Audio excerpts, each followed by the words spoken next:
Oh, ada orang tak dapat ke?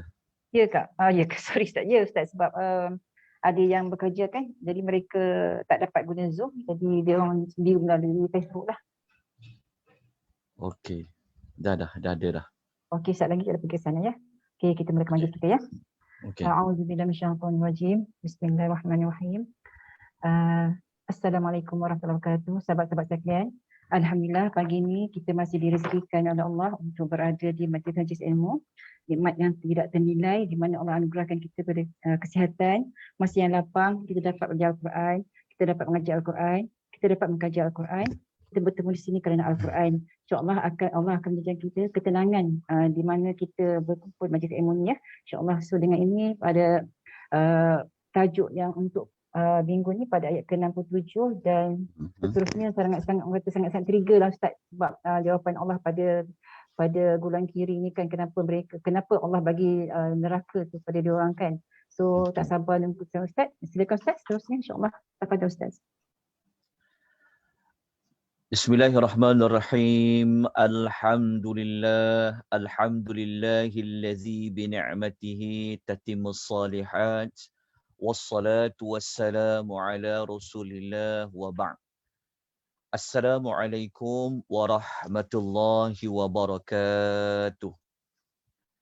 Alhamdulillah, segala puji bagi Allah. Kita mengucapkan rasa syukur kita kepada Allah Subhanahu Wa Taala pada pagi ini. Sekali lagi pertemuan kita setiap Selasa pagi jam 10, kita sama-sama akan mengambil pengajaran daripada ayat-ayat yang terkandung di dalam suratul Al-Waqi'ah. Kita masih lagi membincangkan suratul Al-Waqi'ah. Semoga sudut pandang kita terhadap suratul Waqi'ah ini berubah.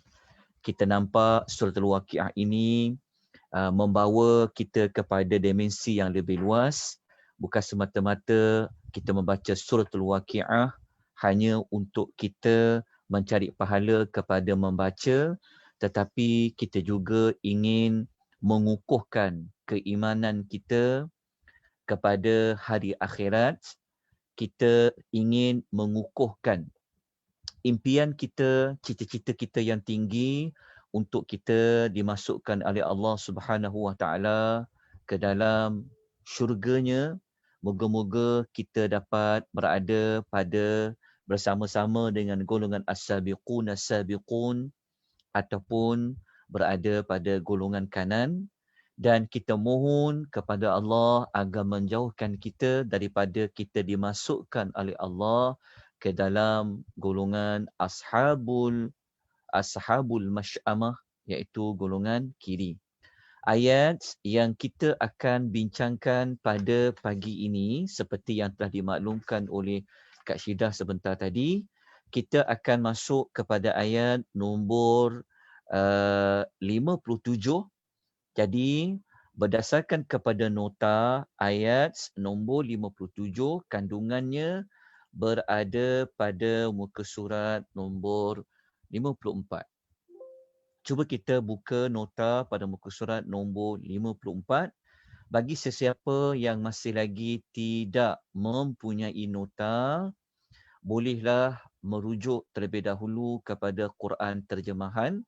Buka suratul Al-Waqi'ah. Baik, kita dah jumpa kandungan ayat bermula ayat nombor 57. Baik.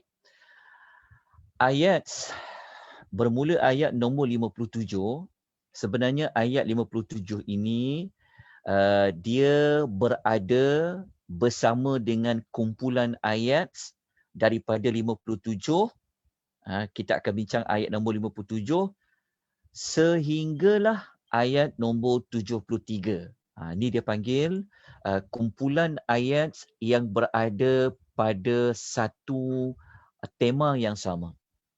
Ayat 57 sehingga ayat nombor 73 ini, kumpulan-kumpulan ayat ini, kelompok-kelompok ayat ini, dia berada pada satu tema yang sama. Tema yang sama tu bermakna, cuba kita lihat pada kotak yang atas daripada ayat 57 tu. Okey. Yang mana ayat 57 sampai 73 ini sebenarnya dia berada pada tema dalil-dalil. Dalil-dalil maksudnya bukti-bukti yang menunjukkan kekuasaan Allah, yang Allah itu berkuasa, kekuasaan Allah itu akan menunjukkan Allah Ta'ala ni mampu untuk menghidupkan semula mana-mana manusia setelah mati. Okey, ayat 57 sampai 73, dia punya temanya cerita tentang bukti-bukti yang menunjukkan Allah berkuasa membangkitkan semula manusia setelah mati. Okey. Kenapa perlunya? Mengapa perlu Allah mengemukakan bukti? Mengapa perlu Allah mendatangkan dalil-dalil menunjukkan Allah berkuasa? Kerana sebelum ini kita telah menjumpai golongan kiri, yang mana golongan kiri ini salah satu ciri golongan kiri, kalau kita boleh rujuk pada ayat nombor 47 dengan ayat nombor 48, kita telah belajar sebelum ini, golongan kiri ini ada 3 ciri mereka. Yang mereka itu Allah masukkan mereka ke dalam neraka kerana mereka telah melakukan 3 kesalahan. Kesalahan pertama, kalau kita masih ingat pada ayat nombor 45, mereka ni hidup semasa dekat dunia dalam keadaan kesenangan, kemewahan, hidup dalam keadaan tidak mempedulikan dah halal, haram, larangan. Hidup mereka ni hidup untuk berpoya-poya, hidup dalam kesenangan. Sehingga mereka tak peduli dah apakah pesanan Rasul, apakah peringatan yang diberikan. Kemudian pada ciri yang kedua, kesalahan yang kedua golongan kiri, kita masih ingat lagi pada ayat nombor 46. Mereka ini tidak mahu berhenti daripada melakukan dosa-dosa besar, iaitu mereka melakukan kesyirikan. Mereka tidak mahu bertaubat, sedangkan mereka diberi peluang untuk bertaubat. Kemudian yang ketiga, kita mendapati kesalahan mereka yang ketiga adalah mereka tidak mempercayai. Mereka merasa mustahil selepas mati nanti boleh dihidupkan kembali. Perkara itu kita boleh temui pada ayat nombor 47 dengan ayat nombor 48. Itu pada ayat sebelum ini. Jadi ayat 57 sampai 63 ni fungsinya adalah untuk membuktikan apa yang mereka sangka tu, apa yang mereka yakini kehidupan semula selepas mati tu tidak ada, mereka tak percaya nenek moyang mereka boleh dihidupkan semula, maka ayat 57 sampai 63 ini 73 ini memberikan bukti-bukti. Mengapa? Kenapa perlu dibuktikan? Kerana ada kaitan dengan ketidakpercayaan tadilah. Dalam masa yang sama, betapa besarnya, betapa pentingnya mempercayai dengan penuh keyakinan adanya hari hidup semula di hari akhirat. Sebab kalau manusia yakin akan hidup semula di hari akhirat, mereka yakin nanti apa saja yang dibuat di dunia ini diberi balasan, maka semasa hidup dekat dunia tu, tentulah mereka akan dengar cakap Rasul. Betul. Tentulah mereka akan hidup dengan mematuhi hukum hakam. Kalau percaya nanti ada hari akhirat, ada pembalasan, tentulah mereka akan ambil peluang untuk bertaubat. mereka akan berhenti nak buat kesyirikan. Sebab itu percaya yakin tentang hari kiamat ni merupakan perkara yang sangat besar di dalam Islam. Sebab tu manusia jadi jahat. Manusia tak peduli dah halal haram. Manusia ingkar cakap Rasul sebab apa? Sebab mereka ini tidak ada kepercayaan yang kuat. Apa yang mereka buat dekat dunia itu diberikan balasan. Sebab itu Al-Quran sering kali menekankan tentang perkara ini. Sebab tu as-sabiqun as-sabiqun, golongan ashabul yamin. Kenapa mereka boleh menjadi as-sabiqun as-sabiqun? Sudah pasti mereka meyakini tentang dunia ni tempat beramal. Nak balasannya di hari akhirat. Jadi kita terus pergi kepada ayat 57. Supaya saya ulang perkara ini supaya kita mendapat jawapan. Mengapa perlu dibuktikan tentang hari kiamat itu? Kerana untuk menolak ketidakpercayaan ada dalam masa yang sama nak beritahu kepada kita bahawa hari kiamat itu pasti akan ada. Bukanlah ayat 57 sampai 73 ni dia hanya khusus untuk orang tak percaya, tetapi ia juga untuk kita. Sebab tu kita tadabbur. Kita dah percaya.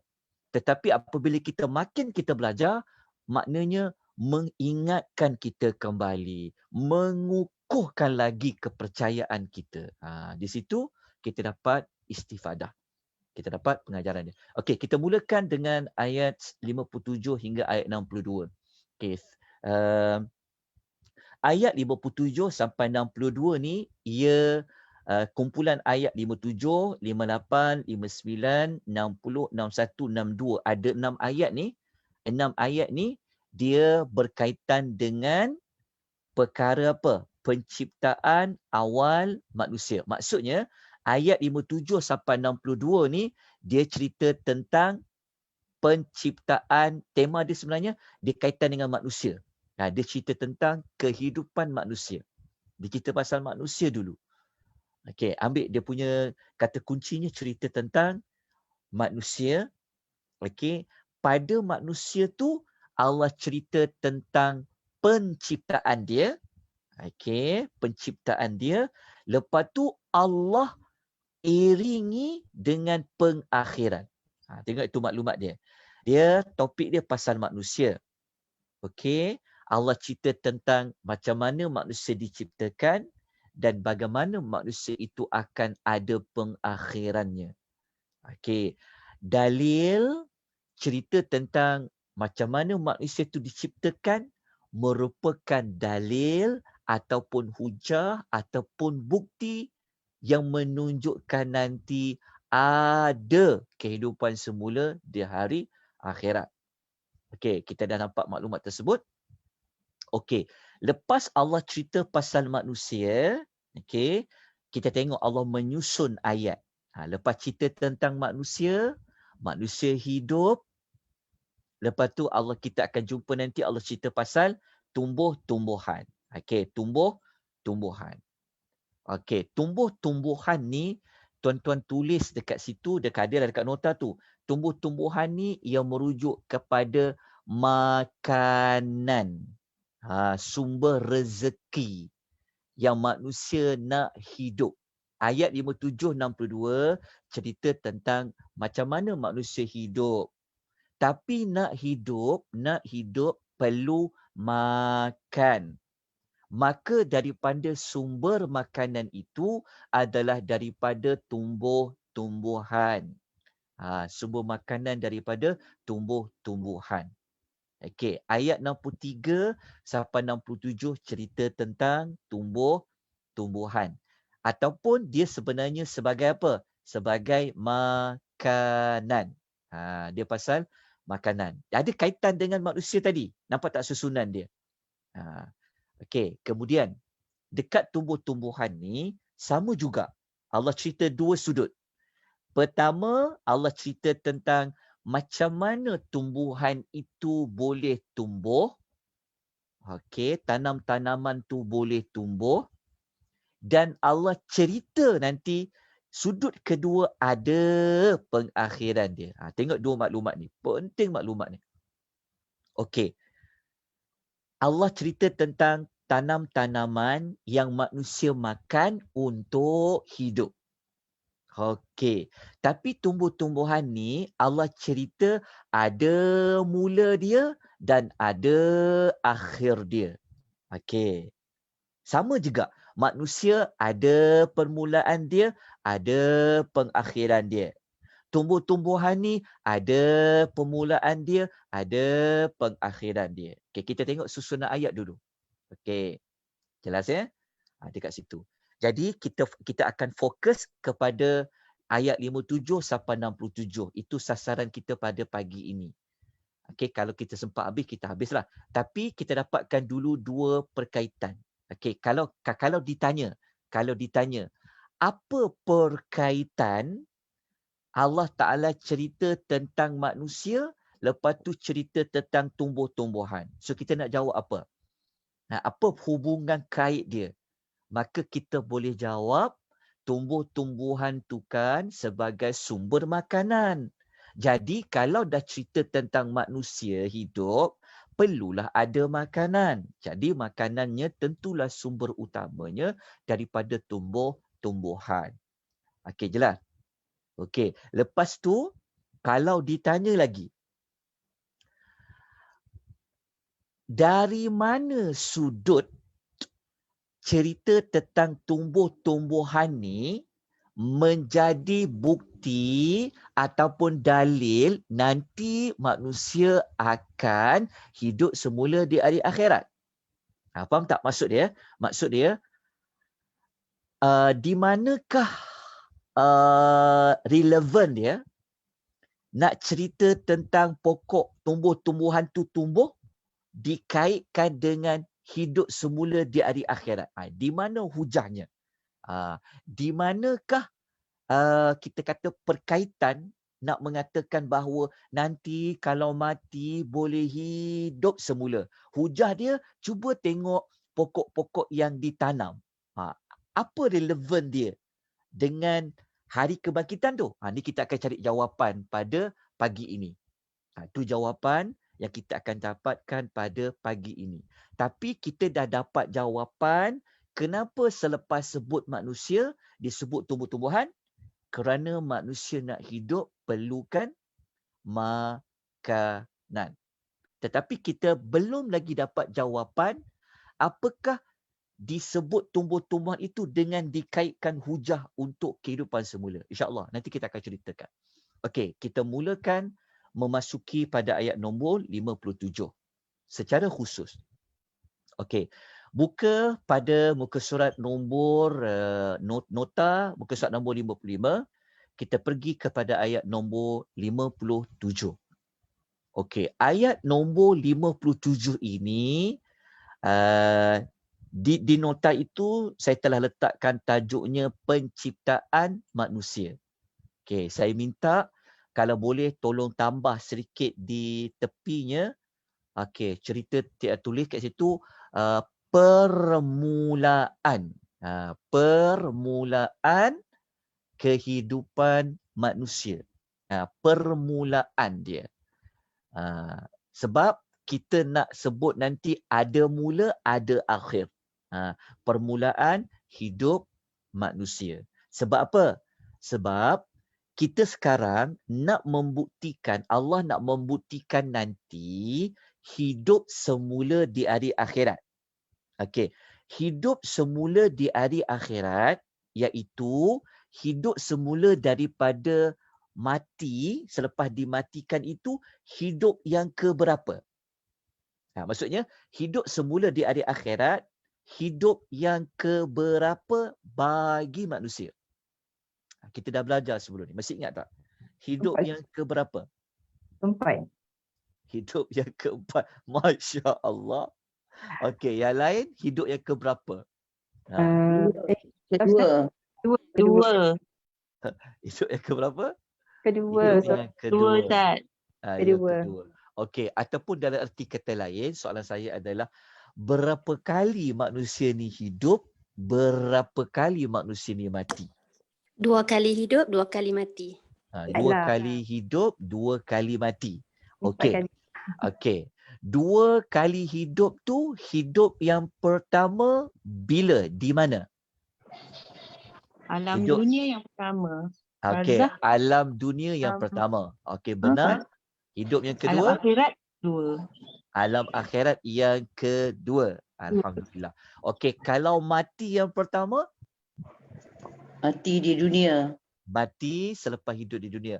Mati yang kedua, Tak ada dah. Alam dia- ruh yang pertama. alam barzakh. Okey, alam barzakh ya. Okey. Sekarang ni isu dia, yang mereka tak percaya hidup yang pertama ke hidup yang kedua? Kedua. Mereka tak percaya hidup yang kedua. Okey, jelas mereka tak percaya hidup yang kedua. Tapi mereka percaya tak mereka hidup yang pertama? Sudah tentu mereka percaya kan? Sebab mereka hidup. Sekarang ni isu dia, macam mana cara Allah nak menjawab ketidakpercayaan tersebut. Allah cerita tentang hidup yang kali pertama. Sebab tu ayat 57 tu dia berbunyi, A'udzubillahi minasyaitonirrajim. Nahnu khalaqnakum. Kami telah menciptakan kamu. Okey. Kami telah menciptakan kamu ni waktu bila? Iaitu untuk kehidupan yang pertama. Okey. Bermakna sebelum kita hidup dekat dunia ni, kita ni status dia apa? Maksudnya sebelum Mati. Sebelum tu tiada. Sebelum tu kita tiada. Kita tiada tu, Quran juga memanggil ia sebagai mati. Jadi nak tahu Quran panggil dia sebagai mati, kena rujuk suratul Mulk. Kalau kita belajar dekat suratul Mulk, kita akan jumpa perkataan alladzi khalaqal mauta wal hayata. Allah sebut maut dulu, baru sebut hidup. Kenapa maut dulu? Maut di situ salah satu tafsiran maknanya sebelum kita lahir. Maksudnya sebelum kita ada dekat dalam rahim ibu tu, sebenarnya kita ini tiada. Kita panggil kita ni mati. Jadi ayat pertama ni sebenarnya nak membuktikan bahawasanya sebelum kamu tiada, sebelum kamu ada, kamu tiada. Siapakah yang menciptakan kamu daripada tiada kepada ada? Jawapannya adalah Allah. Okey. Allah menggunakan dengan istilah kami. Kami telah menciptakan kamu. Okey. Falaula tusaddiqun, maka kenapa kamu tidak percaya? Maknanya, kenapa kamu tidak mahu membenarkan adanya kehidupan kedua tu? Maknanya ayat 57 ni adalah permulaan kehidupan manusia yang asal-asalnya enggak ada. Kemudian Allah adakan. Okey. Kita baca dulu pada tafsiran dia. Tapi sebelum tu, kenapa Allah guna kami? Kenapa Allah guna kami? Sedangkan Allah itu hanya satu. Untuk menunjukkan kekuasaan Allah. Untuk menunjukkan kekuasaan Allah, untuk menunjukkan juga pada keagungan Allah. Okey. Kalau Allah guna kami, selalu dikaitkan dengan bab menciptakan. Selalu dia sebut gunakan pada menciptakan. Okey. Nak menunjukkan keagungan Allah, kami telah menciptakan kamu. Okey. So, kita tengok tafsiran ayat dia. Okey. Ayat 57 ni, Al-Imam Ibnu Kathir, okey, beliau mengatakan, okey, Al-Imam Ibnu Katsir dia buat ulasan supaya kita lebih faham. Okey, Ibnu Katsir dia kata kami yang telah, maknanya Allah lah. Okey, Ibnu Katsir dia mentafsirkan ayat Allah Ta'ala tadi dengan dia ulang balik. Dia kata, kami iaitu Allah yang telah memulakan kejadian kamu selepas sebelum kamu semua belum menjadi apa-apa. Kita faham tak setakat ni?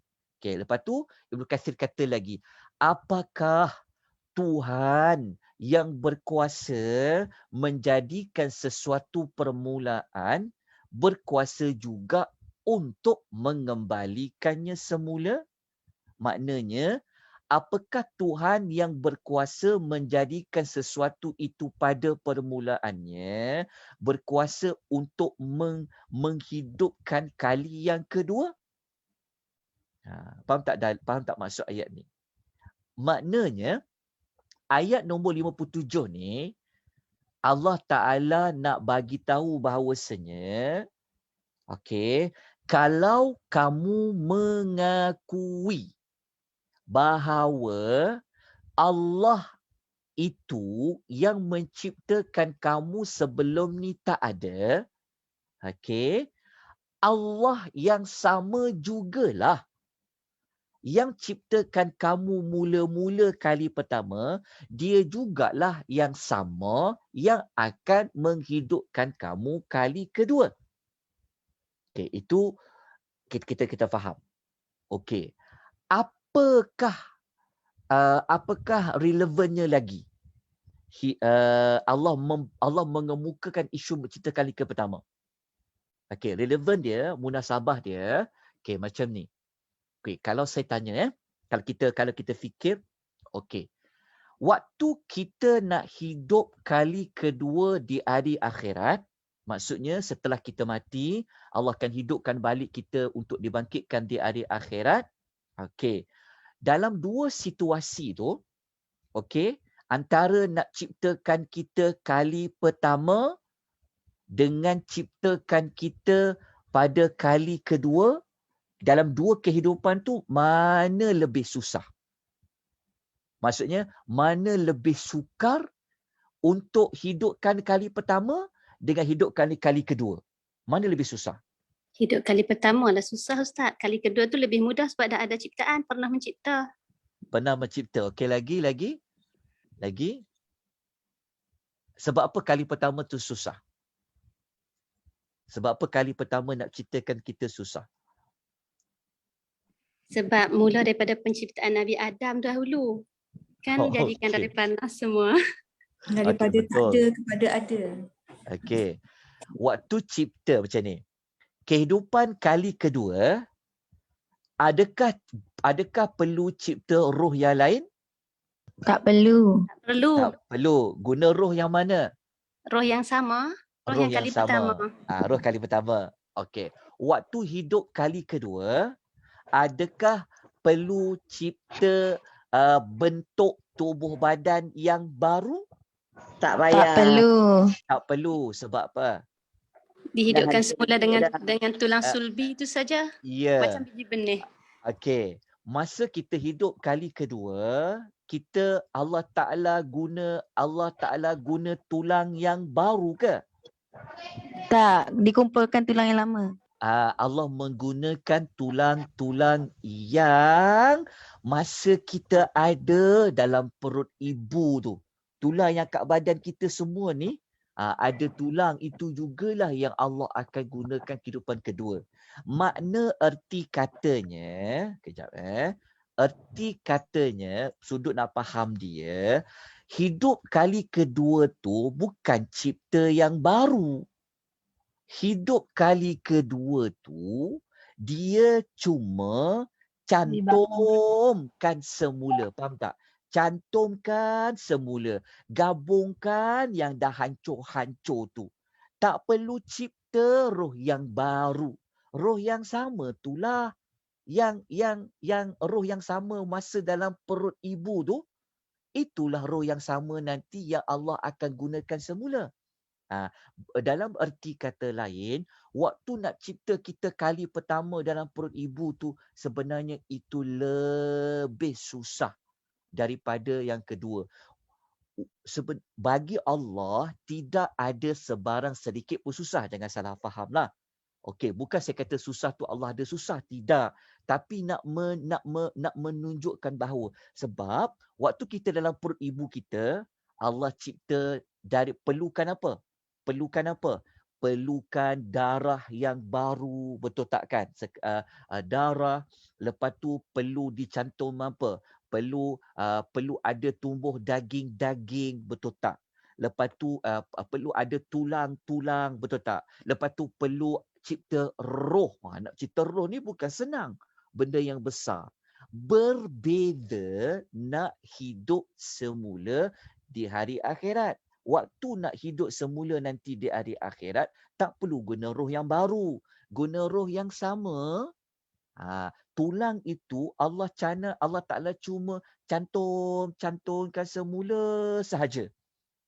Lepas tu yang lain-lain. Itulah sebenarnya ayat 57 dan ayat 57 nak memberitahu kepada orang yang tak percaya tu.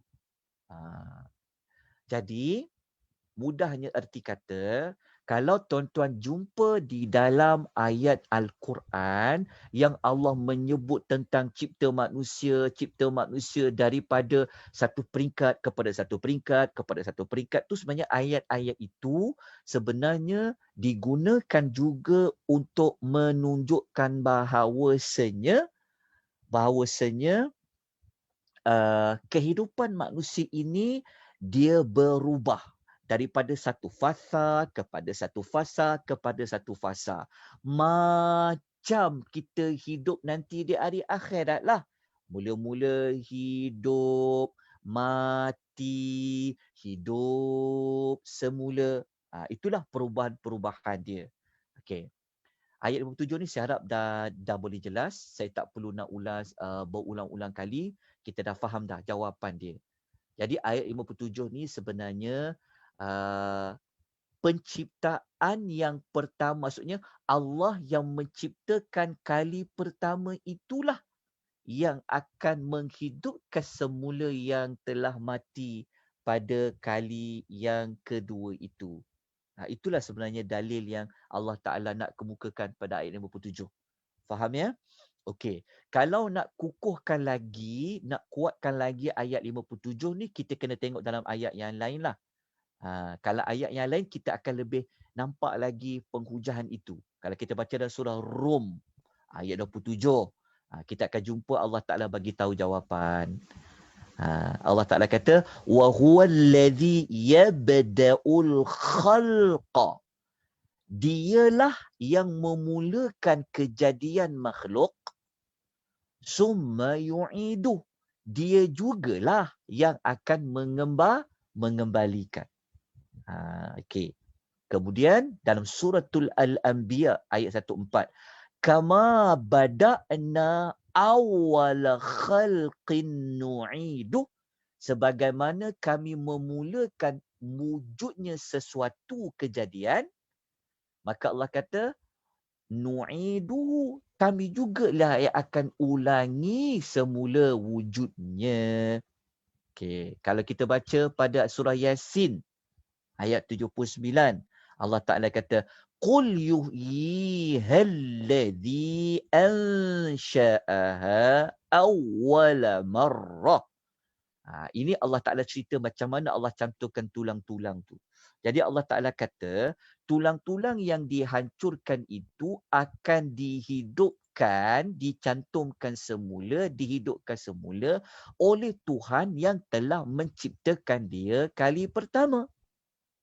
Nampak tak? Maknanya tulang yang Allah Ta'ala akan hidupkan kita kali kedua tu sebenarnya dia tak guna pun tulang yang baru. Dia akan cantumkan semula tulang-tulang yang sudah hancur itu. Tulang-tulang yang kita mati tu dimakan oleh apa? Dimakan oleh siapa? Tulang-tulang kita, tulang tangan kita. Kita ni bukan para rasul. Kalau para rasul, jasad mereka tidak disentuh sedikit pun oleh tanah untuk memakan tubuh badan mereka. Kita manusia, kalau Allah tidak izinkan, habis semua. Tulang tangan, tulang kaki, tulang sebagainya. Yang makan tu adalah tanah, betul kan? Yang memakan tulang-tulang jadi hancur. Tapi Allah Ta'ala tahu tak tanah mana yang makan, kat mana tulang tu, Allah Maha mengetahui. Okey, so surah Yasin memberikan jawapan juga. Okey, kemudian dalam surah Al-Isra kita berjumpa Allah kata fasayaquluna may yu'iduna, mereka selalu tanya, siapa yang akan kembalikan kita hidup semula? Allah kata, qul, jawablah, allazi fatarakum awwala marrah, Allah yang menjadikan kamu pada mulanya. Okey, dah nampak dah? Dah jelas jawapan nombor 1 tadi. Maka saya tak perlu nak berulang-ulang kali. Jelas ya untuk nombor 1 tadi jawapan dia? Okey. Kita pergi kepada ayat 58 dan 59. Okey. Ayat 58 dengan 59 ni Allah Ta'ala memperincikan. Fungsi ayat 58 dengan 9 ni, fungsi dia apa? Kalau tuan-tuan boleh tulis dekat tepi ni, tulis dekat situ, maksudnya perincian bagaimana manusia itu diciptakan pada awal. Kalau ayat 57 tadi, Allah sebut umum sahaja. Macam mana Allah menciptakan manusia pada permulaan dia. Tapi Allah tidak cerita dengan lanjut. Macam mana permulaan manusia itu diciptakan.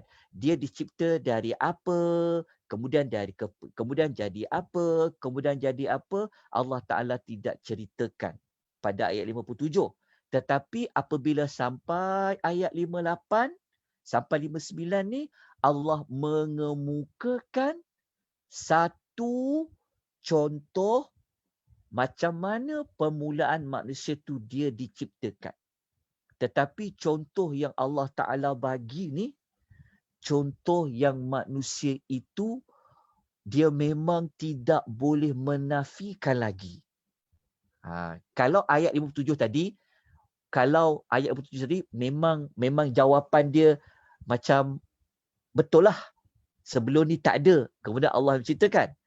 Ayat 58 ni Allah kukuhkan lagi maklumat itu. Kita baca ayatnya. Afara'aitum. Afara'aitum ni maksudnya apakah kamu maksudnya afara'aitum, apakah kamu tidak melihat afara'aitum melihat, apabila dia lihat dia akan boleh fikirlah.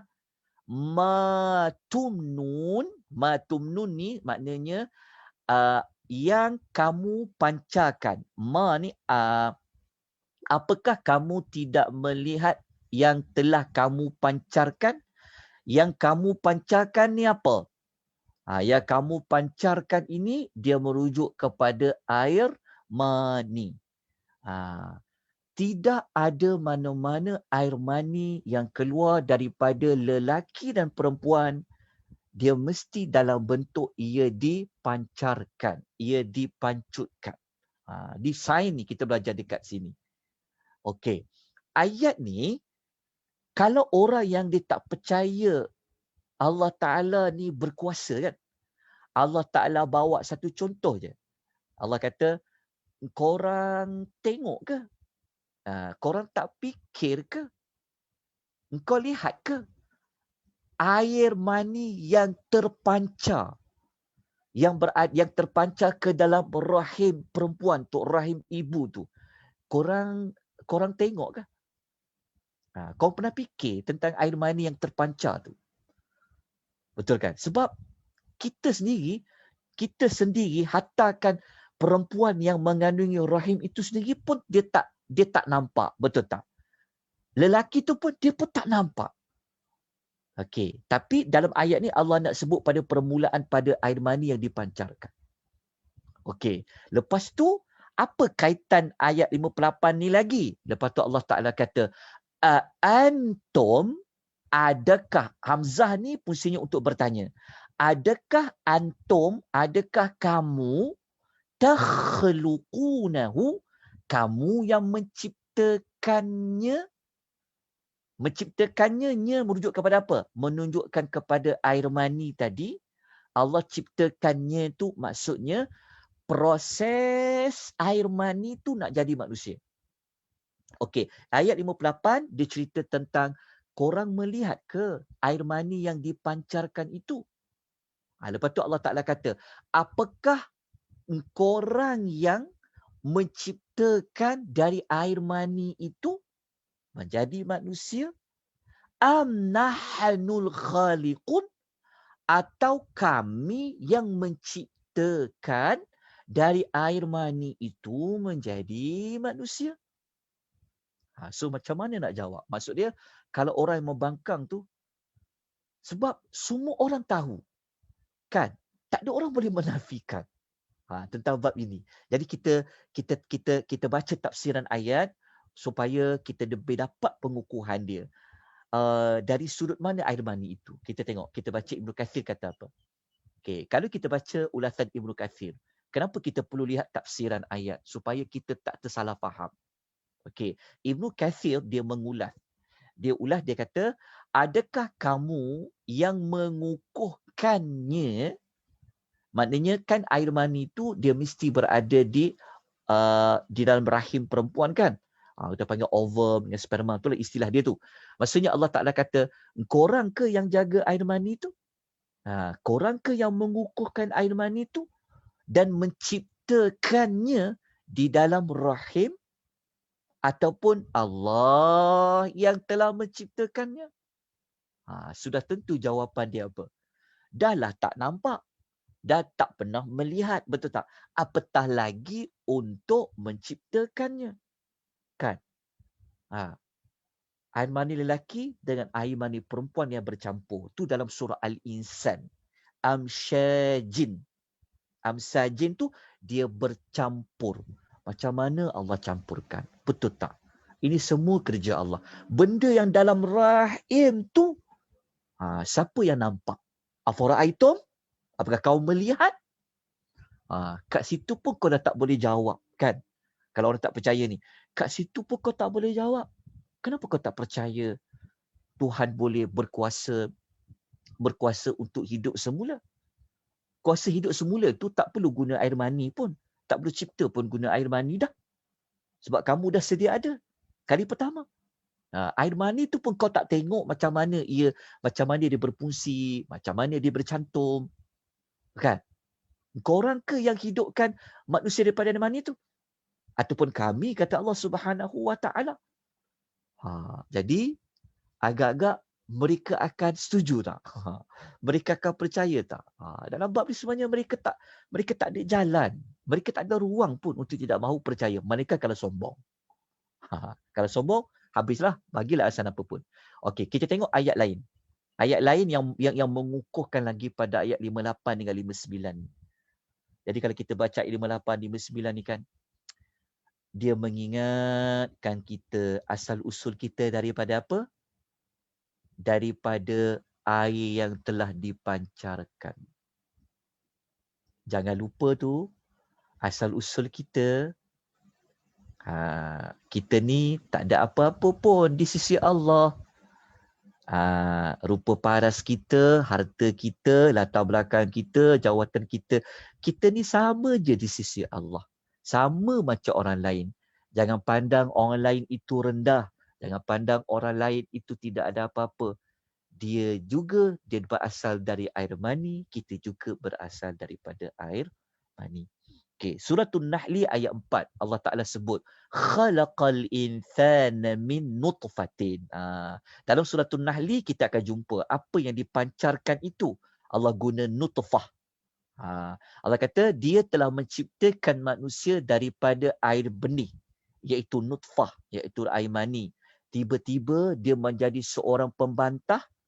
Maknanya Allah kata tiba-tiba dia dah hidup, dah jadi manusia lengkap, sempurna. Tiba-tiba nak jadi membantah untuk kehidupan semula di akhirat. Sedangkan dia tak sedar dia dulu tu daripada air mani. Okey. Lepas tu surah Yasin. Sama juga. Allah Ta'ala kata, awalam yaral insanu anna khalaqnahu min nutfatin. Jadi baru kita faham kan, oh ayat nombor 58 tadi tu dengan 59 Al-Waqiah sama macam ayat 77 surah Yasin sebenarnya. Konteks perkara yang sama, isu yang sama. Tidakkah manusia itu memperhatikan, tidakkah manusia itu melihat bahawa kami telah ciptakan dia daripada air benih, nutfah, air mani, fa idza huwa khasimun mubin. Maka tiba-tiba dia menjadi seorang yang penentang yang nyata. Penentang yang nyata ni maksud dia penentang kepada kepercayaan adanya hidup semula.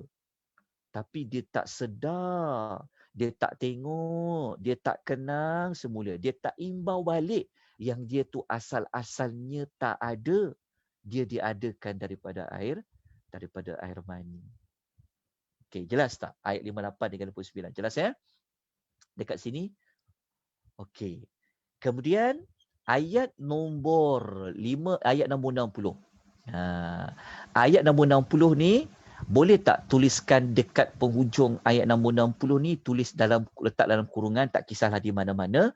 Ayat 60 ni apa hubung kait dengan ayat yang tadi? Ayat 60 ni dia cerita tentang pengakhiran hidup manusia. Tulis ayat 60 ni Allah cerita pengakhiran. Pengakhiran hidup manusia. Tulis di situ, pengakhiran hidup manusia. Kalau ayat nombor 57, 58, 59 cerita permulaan manusia hidup, kan? Lepas tu macam mana manusia tu mula diciptakan, hidup. Ayat 60 Allah terus potong cerita, Allah terus bawa kepada hidup manusia ni ada hujungnya. Itulah ayat nombor 60. Okey. Ayat 60 ni juga secara tidak langsung ia merupakan bukti menunjukkan Allah berkuasa. Allah berkuasa dari sudut apa? Kita akan baca ayat nombor 60 ini. Nahnu qaddarna bainakumul mauta. Okey, kita ambil dulu pada berhentinya pada ayat ini dulu. Okey, kita ambil dulu pada dekat sini. Kita letakkan dulu satu isu. Jadi Allah Ta'ala kata apa? Nahnu qaddarna. Kamilah yang telah mentakdirkan, menentukan. Qaddarna ni maknanya menentukan, mentakdirkan. Antara kamu, bainakum ni ada maut. Ini perkara pertama. Okey, nampak tak isu dia? Okey, ini perkara pertama. Okey. So, maksudnya pada permulaan ayat ni, Allah cerita pasal apa ni? Allah cerita pasal adanya tempoh apa? Tempoh mati. Okey, Allah cerita pasal mati. Okey, dah faham Maksudnya, setiap daripada manusia ni, Allah telah tetapkan bila dia mati. Ada tempoh hayat dia. Bila dia mati. Allah Ta'ala kata, kami telah tentukan kematian di antara kamu. Okey, Allah telah tetapkan. Okey, apa kaitan dengan hari akhirat? Apa kaitan dengan pembuktian kebangkitan? Okey, nanti kita akan sebutkan. Okey, tapi tuan-tuan dah nampak dah dia punya hubung kait dia. Lepas tu Allah Ta'ala kata, wa ma nahnu bimasbuqin. Dan kami sekali-kali tidak dapat dikalahkan. Kami sekali-kali tidak dapat dikalahkan ni, dikalahkan dari sudut apa? Ni kita kena ambil, kita kena ulas sikit panjang pada kami sekali-kali tidak dapat dikalahkan. Dikalahkan tu dikalahkan dari sudut apa?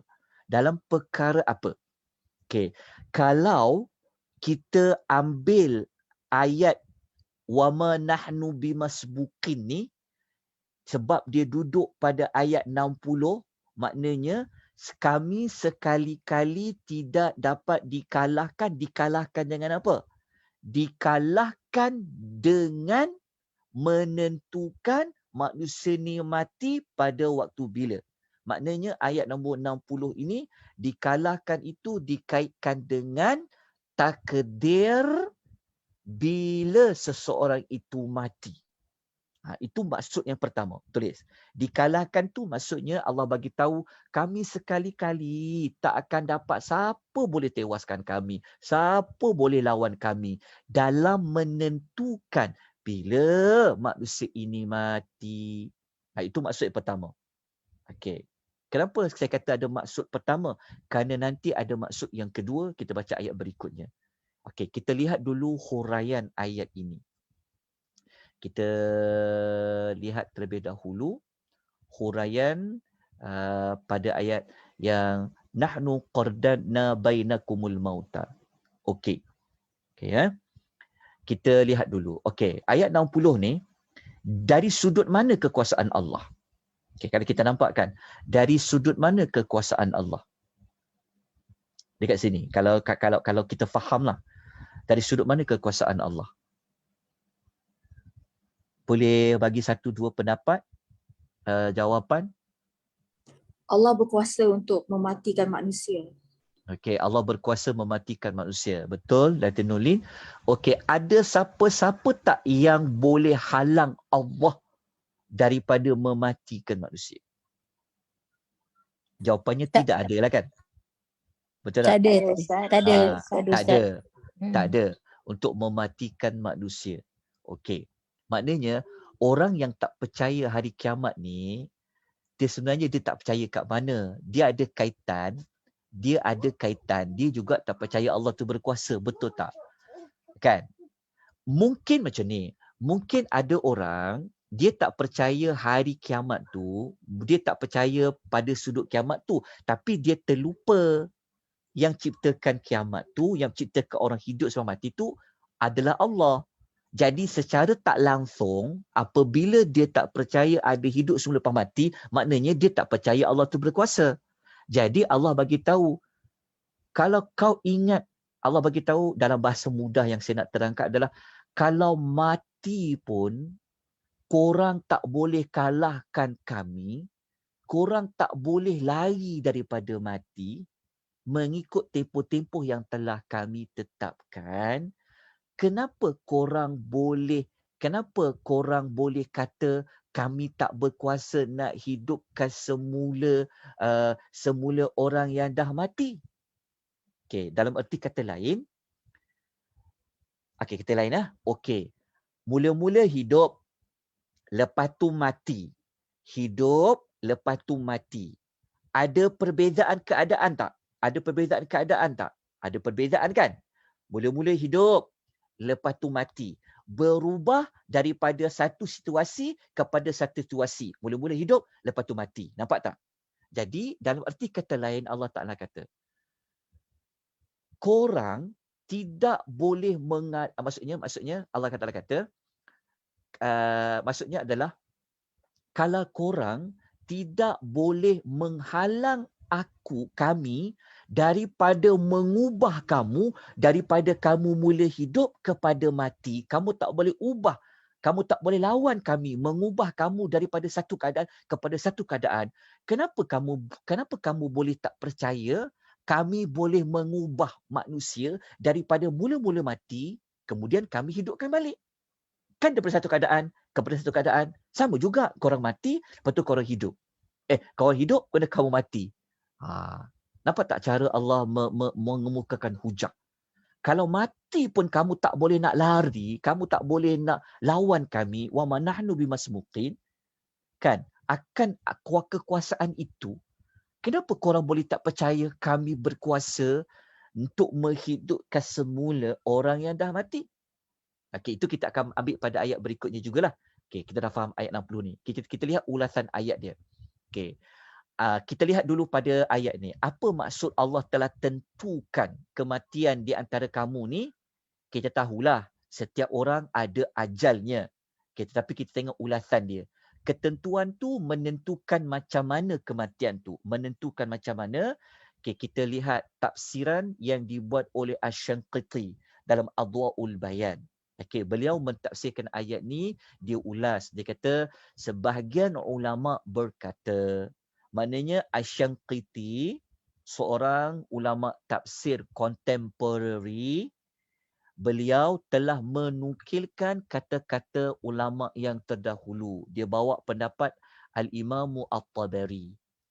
Maknanya Al-Imam At-Tabari jugalah yang mentafsirkan. Jadi Imam Tabari kata apa? Makna dia, kami telah menentukan kematian di kalangan mereka dengan penentuan ajal kematian dan tingkatan umur yang berbeza-beza. Allah tentukan kematian tadi tu tentu macam mana? Maknanya ada orang mati ni pada umur yang berbeza-beza. Ada yang mereka yang mati ketika kecil. Ada yang mati ketika kecil. Tak ada siapa boleh halang Allah kalau Allah nak matikan seseorang pada waktu kecil. Ada di antara mereka mati ketika masih muda. Ada yang mati ketika masih muda. Lepas tu ada yang mati ketika umur sudah mencapai usia lanjut. Ada. Tak ada siapa boleh halang kan Allah Subhanahu Wa Taala. Okey, kemudian Asy-Syanqiti dia bawa contoh-contoh ayat yang menyebutkan secara jelas tentang perbezaan manusia ini mati pada umur-umur yang berbeza. Contohnya, dia bawa contoh dalam surah Al-Hajj ayat nombor 5. Dia bawa contoh ayat. Dia kata, dia bawa contoh ayat dia. Kalau kita lihat di sini. Allah ambil pula pada ayat ni. Inilah contoh ayat. Allah Ta'ala kata apa? وَمِنْكُمْ مَنْ يُتَوَفَّى وَمِنْكُمْ مَنْ يُرَدُّ إِلَىٰ أَرْذَلِ الْعُمُرِ لِكَيْ لَا يَعْلَمَ مِنْ بَعْدِ عِلْمٍ شَيْئًا. Telah dibulkan, dihitamkan tulisan tu. Ada di antara kamu yang dimatikan, kata Allah. Maksudnya Allah Ta'ala kata, ada yang antara kamu yang dah mati, ada dimatikan. Lepas tu Allah Ta'ala kata, ada pula yang dilanjutkan umurnya. Maknanya Allah kata, ada pula yang umur dia panjang. Panjang sampai berapa? Panjang sampai kepada peringkat tua nyanyuk umur dia. Maknanya ada perbezaan kan. Ada yang Allah matikan, ada yang Allah panjangkan umur sampai peringkat tua. Tapi yang mati tu ada tak tempoh dia mati? Dah mati dah tempoh dah. Orang yang panjang umur sampai tua ada tak tempoh dia mati? Ada. Okey. Kemudian kalau kita buka surah Ghafir ayat 67. Allah sebutkan contoh-contoh dia. Allah kata dekat sini. Allah Ta'ala kata, وَمِنْكُمْ مَنْ يُتَوَفَّى مِنْ قَبْلِ وَلِتَبْلُغُوا أَجَلًا مُسَمًّى وَلَعَلَّكُمْ تَعْقِلُونَ. Allah kata, ada di antara kamu yang dimatikan sebelum itu. Sebelum itu maksudnya apa? Kena bacalah peringkat-peringkat umur ni. Ni. Kena baca. Kena baca Allah ciptakan kita dari tanah, menjadi daripada air mani, jadi sebuku darah beku, seketul daging, kemudian jadi bayi, kemudian dia keluar sampai peringkat umur dewasa, kemudian dipanjang ke umur sampai tua. Lepas tu Allah terangkan, dalam peringkat-peringkat umur ni, dewasa ke, tua ke, ada yang dimatikan sebelum itu. Ini ayat dia mengukuhkan lagi ayat sebelumnya. Dan banyak lagi pada ayat-ayat yang lain ya. Okey, contoh kalau kita baca dekat surah Fatir, Allah Ta'ala menyebutkan وَمَا يُعَمَّرُ مِنْ مُعَمَّرٍ وَلَا يُنْقَصُ مِنْ عُمُرِهِ إِلَّا فِي كِتَابٍ. Allah kata tidak dipanjangkan umur seseorang dan tidak juga dijadikan seorang pendek umurnya, melainkan ada kadarnya dalam kitab ilahi. Sudah ditetapkan. Panjang ke umur dia, pendek ke umur dia, sudah ada ketetapan. So kita dah faham dah ayat ni ya. Okay, kita dah jelas dah ayat ni. Yang bahagian pertama ni. Ya, wa nahnu qaddarna bainakumul mauta. Kita semua sudah berada pada ayat ini. Allah telah tentukan bila kita akan sampai pada waktunya untuk mati. Ada adik-beradik kita yang telah mati awal daripada kita, betul tak? Ada. Kadang-kadang orang yang sihat dulu yang mati daripada orang sakit. Sebab apa? Ayat ni dah kata, nahnu qaddarna bainakumul maut. Jadi kalau kita baca ayat ni, kita jangan ingat ayat ni Allah Ta'ala tujukan kepada orang yang tak percaya kekuasaan Allah menghidupkan orang yang dah mati di hari akhirat. Tak. Ayat ni juga pengajarannya untuk kita. Untuk Allah bagi tahu, kita ni sebenarnya sudah ada satu tarikh, sudah ada jam pukul berapa, sudah ada saatnya yang keberapa untuk Allah Ta'ala matikan kita. Okay. Tak ada siapa boleh boleh lari. Kenapa tak ada orang boleh lari? Sebab tak ada siapa boleh kalahkan Allah, boleh tewaskan Allah dari sudut untuk mematikan. Okay. Kemudian kita terus kepada makna yang kedua, pembahagian yang kedua. Apa maksud Allah kata wama nahnu bimasbukin? Macam saya sebut tadi, dikalahkan ni sudut apa? Okey, kami tidak sekali-kali dapat dikalahkan. Maksud dia kata Asy-Syanqiti. Okey, kalau tuan-tuan nak tulis Asy-Syanqiti ni tafsir apa? Asy-Syanqiti ni nama kitab tafsir dia adalah Adwa Al-Bayan. Bagus kitab tafsir ni kalau boleh dimiliki. Okey. Tapi dia bukan tafsir ke semua ayat. Dia ambil ayat-ayat yang tertentu. Tetapi metodologi dia, kalau dia buat satu ayat, dia akan bawa ayat-ayat lain yang cerita tema yang sama. Jadi kita akan jumpa banyak ayat-ayat lain.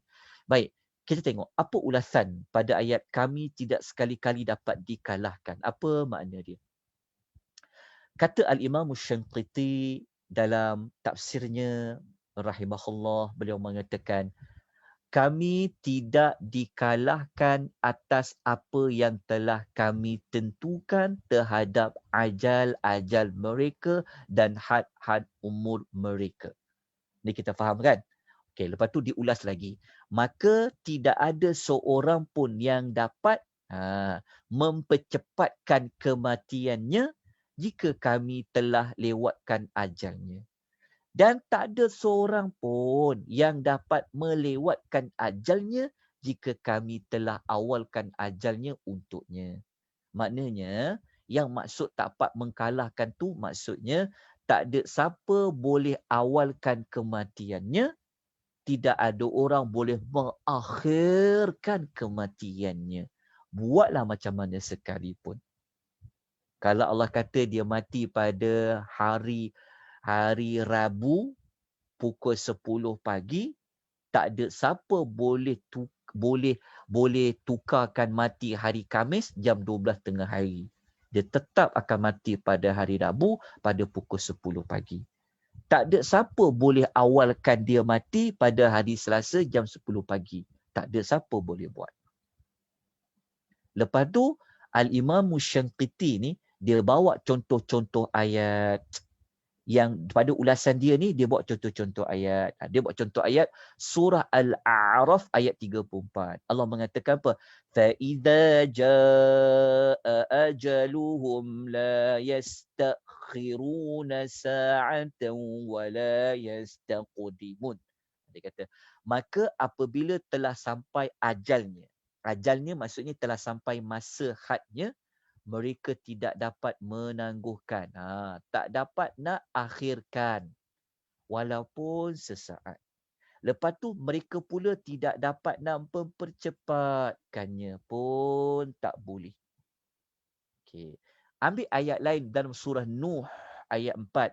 Inna ajalallahi idza jaa la yuakhkhar law kuntum ta'lamun. Sesungguhnya ajal. Kita ajal ni, jangan hanya faham ajal tu pada mati. Ajal ni maksudnya tempoh hayat. Tempoh expired dia. Kalau kita faham ajal tu matilah. Tapi ajal ni dia lebih luas maknanya. Bukan pada mati saja. Apa saja perkara yang telah sampai tempoh hayatnya, dia panggil ajal. Kalau expired tu pun ajal lah. Kalau tengok roti beli tu, dah habis tempoh expired ni. Dah kata roti tu dah sampai ajalnya. Itulah ajal. Okey, Allah kata sesungguhnya ajal itu telah Allah tentukan. Maksudnya ketetapan waktu sesuatu tu tempoh hayatnya Allah telah tetapkan. Apabila sampai pada tempoh tu tidak dapat ditangguhkan kalaulah kamu mengetahui. So ayat-ayat ni memberikan lagi pengukuhan, pencerahan kepada makna kami tidak dapat dikalahkan. Dikalahkan dalam isu apa? Dalam isu mengelak daripada mati. Bukan sekadar mengelak daripada mati. Kamu juga tidak boleh mengawalkan kematian. Kamu juga tidak boleh mengakhirkan, melewatkan tempoh kematian. Menunjukkan Allah Ta'ala ini maha berkuasa. Tak ada siapa pun yang boleh Ustaz, buat kerja ni. Ya. kalau yang bunuh diri tu kira dia memang ajal dia memang macam tu lah sebetulnya. Yalah, itu memang ketetapan Allah lah. Allah Ta'ala telah takdirkan begitu. Tetapi pada hakikatnya dia ada pilihan lah. Wallahu ta'alam. Sebab takdir ni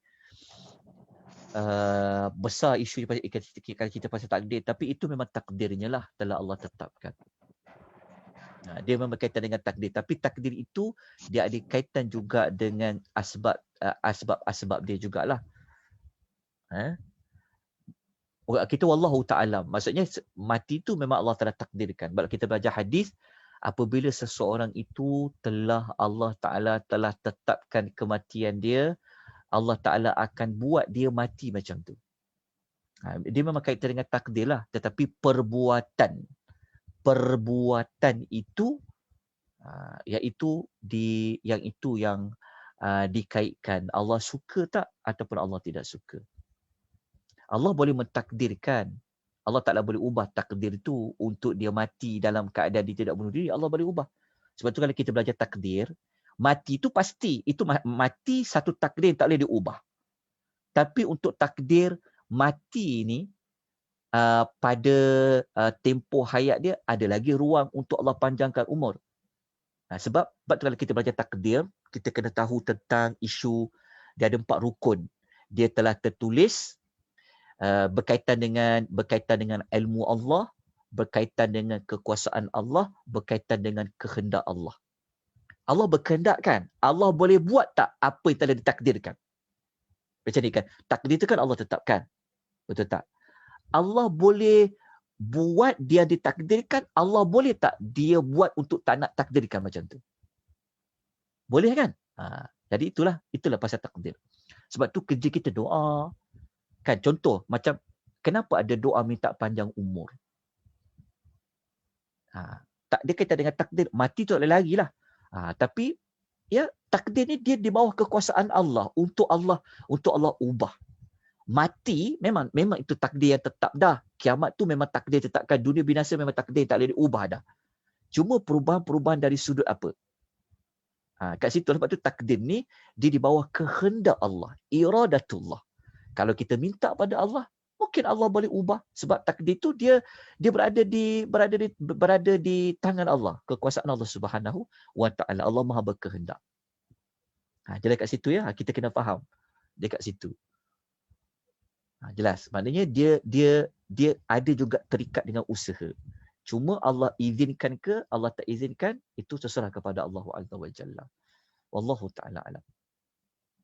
Okey, ada soalan lain sebelum kita lanjutkan lagi pada ayat berikutnya. Jelas ya, boleh faham, boleh nampak perkaitan ayat yang kita sedang belajar ni.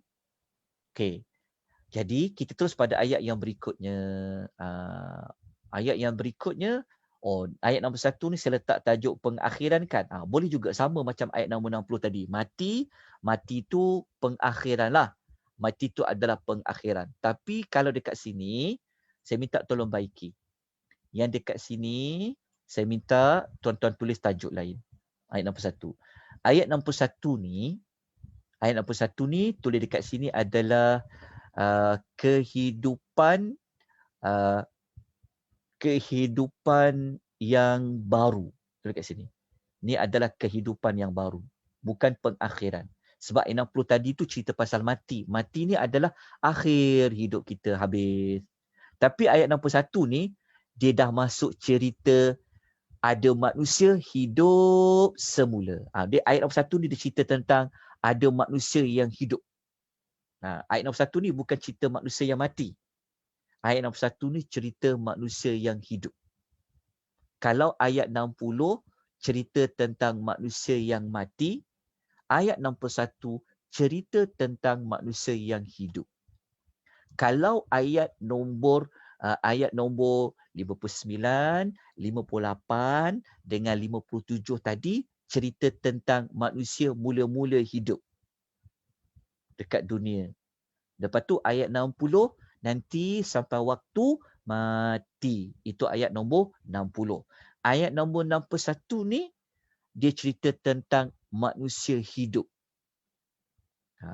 Nampak tak susunan dia? Mula-mula Allah Ta'ala cerita hidup manusia kali pertama, ayat nombor 57, 58, 59. Lepas tu 60, nanti manusia mati.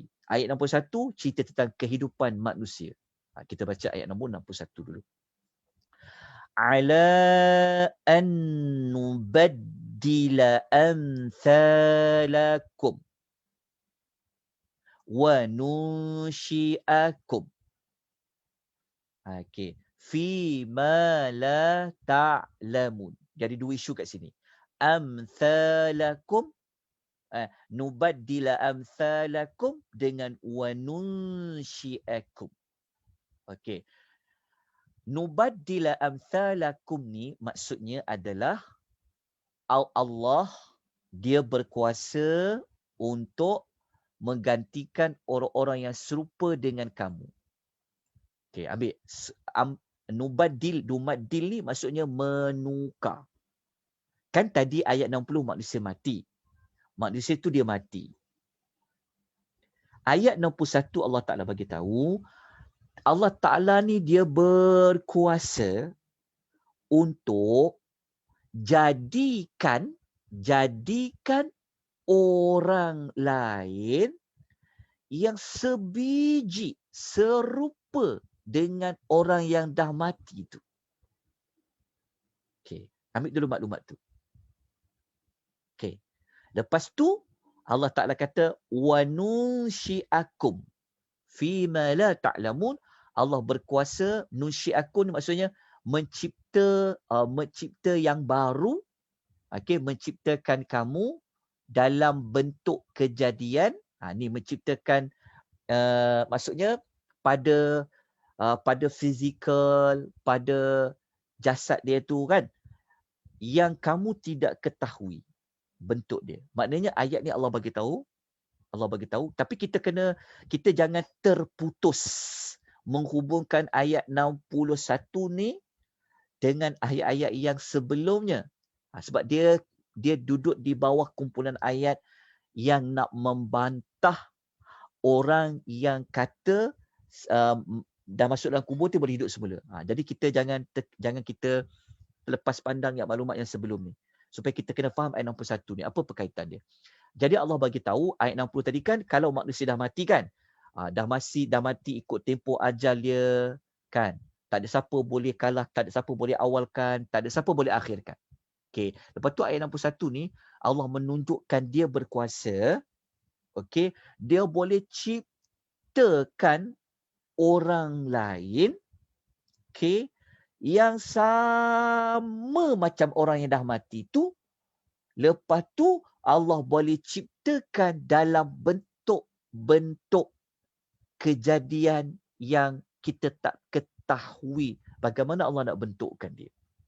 Dia ada kaitan macam, ingat tak? Waktu kan kalau kita mati kan, lepas tu Allah boleh hidupkan balik. Dia ayat 61 ni, dia ada kaitan macam nak hidup di hari akhirat tu. Kalau ayat 60 tadi, dia macam kaitan mati, duduk di alam kubur. Macam mati kan, tulang-tulang kita hancur semua-semua tu. Dia ada kaitan dengan cerita nanti dibangkit di hari akhirat kan, kita jadi rupa apa. Kan? Allah boleh bawa serupa.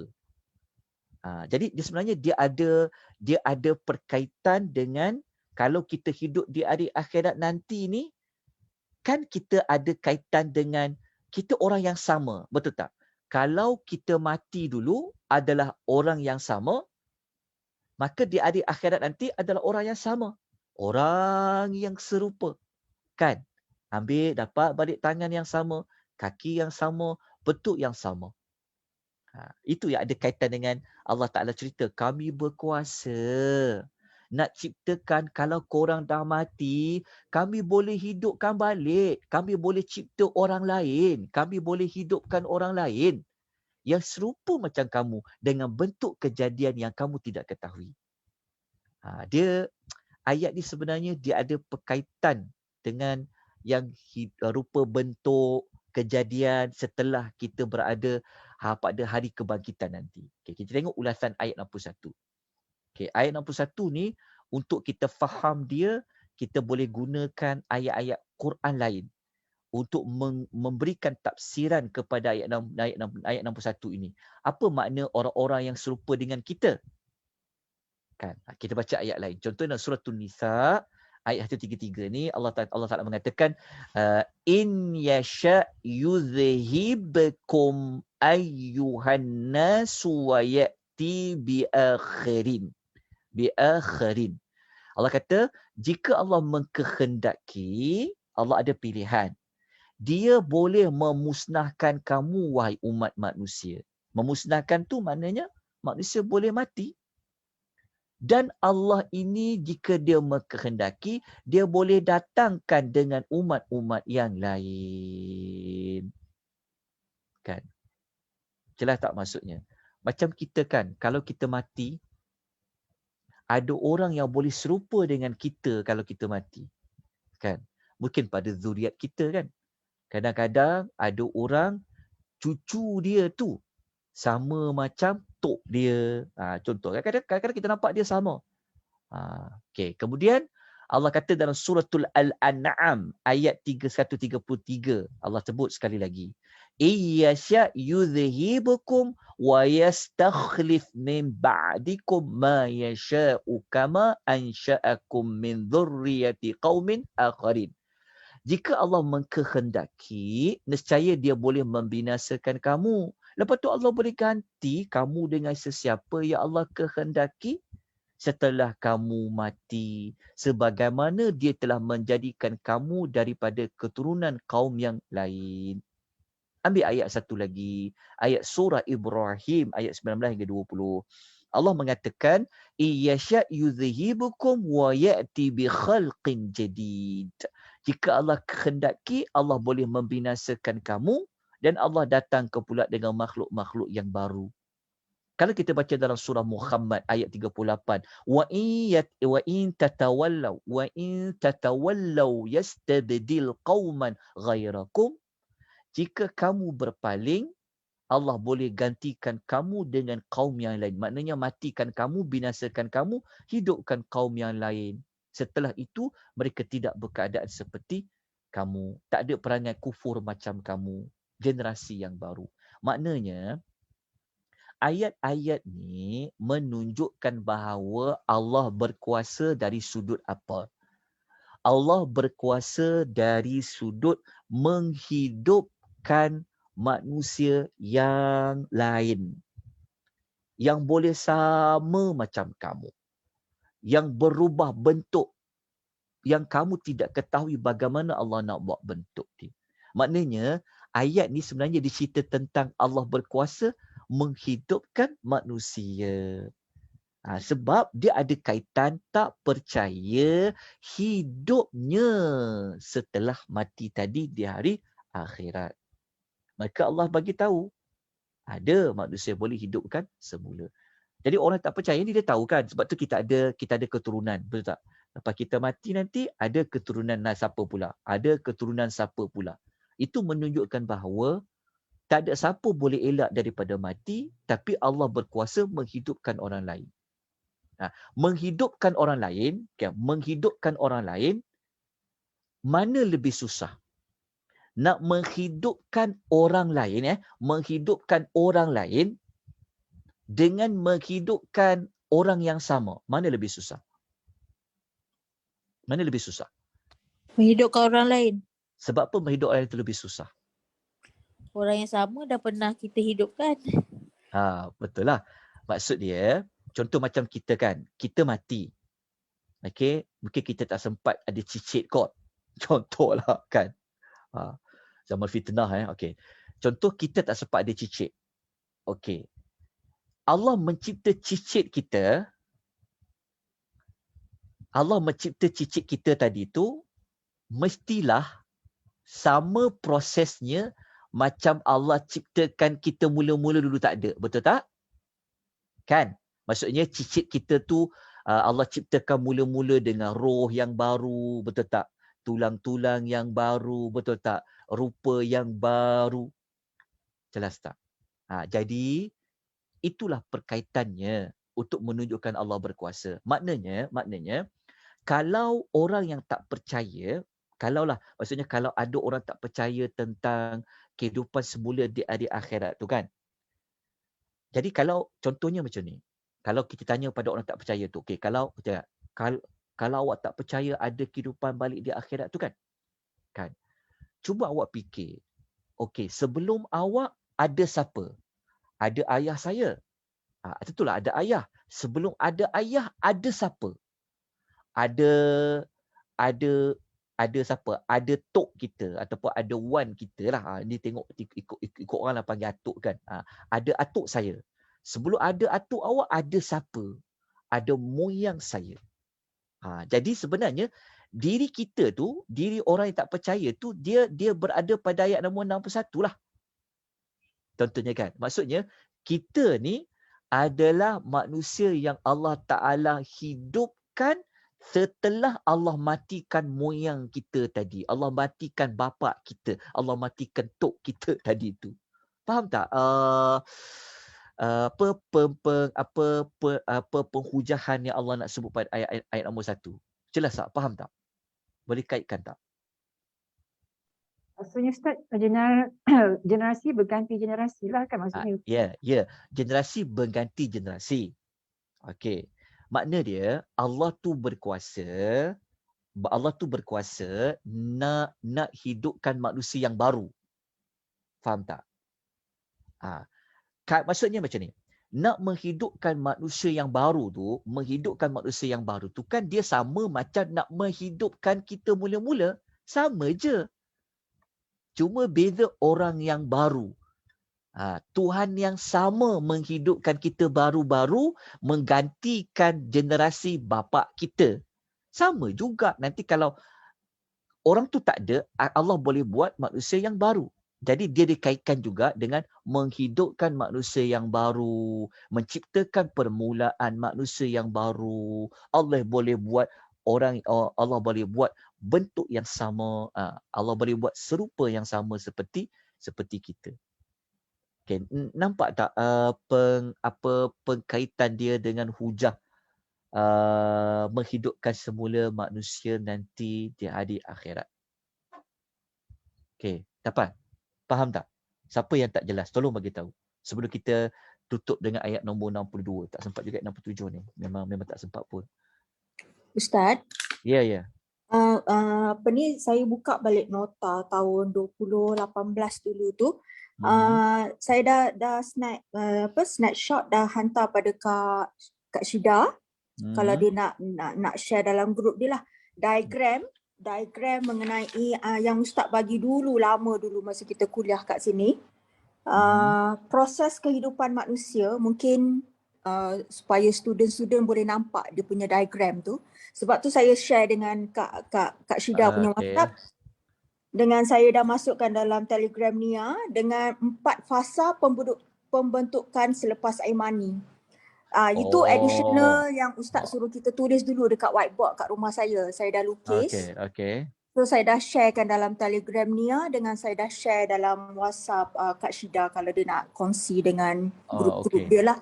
Itu yang mana yang gambar tu? Yang ni tahun dulu Ustaz. Okay. Okey, maknanya tuan-tuan dan puan jelas tak maksudnya ayat nombor 61 ni, ayat nombor 61 ni untuk dikukuhkan, untuk pengukuhan hujah dan bukti Allah boleh membangkitkan manusia yang telah mati di hari akhirat. Jadi kita nak tengok perkaitan pada ayat nombor 61 tu. Nampak tak? Boleh nampak hubung kait dia? Jelas tak? Dekat situ. Ada siapa yang boleh memberikan komentar, memberikan maklum balas? Jelas tak? Ada yang tak jelas? Sebelum kita pergi kepada ayat nombor 62 ni, kita kena tutup ayat nombor 62 ni. Sebab ayat nombor 2 ni dia akan melengkapkan pada ayat-ayat yang sebelumnya. Okey, jelas kat situ. Dia ada kaitan tentang kekuasaan Allah untuk menghidupkan manusia tu. Dia sebenarnya dia punya besarnya pada kekuasaan Allah boleh menghidupkan manusia yang baru. Jadi kalau orang yang tak percaya hari kiamat tu, tak percaya hidup semula tu, kan, kalau dia boleh bersetuju, dia boleh mengakui, ya betul lah, memang akan ada satu generasi.